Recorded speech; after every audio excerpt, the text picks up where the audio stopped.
Once again, residents in Port-au-Prince flee as gunshots resonate throughout the capital.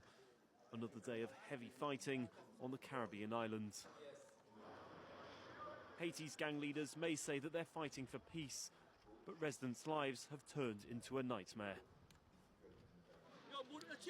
I fled my neighborhood when my husband was killed in front of me. But then they set fire to my house again. This is all I own. Everything I can carry. I find myself dragging my things through the streets. I'm 62. I can't take it anymore. Several police officers were killed this Thursday as gangs targeted a police station, a police academy and shot at the island's main airport. Violence has soared across the capital after the assassination of President Jovenel Moïse in 2021. And before the attacks began, the leader of G9, one of Haiti's biggest gangs,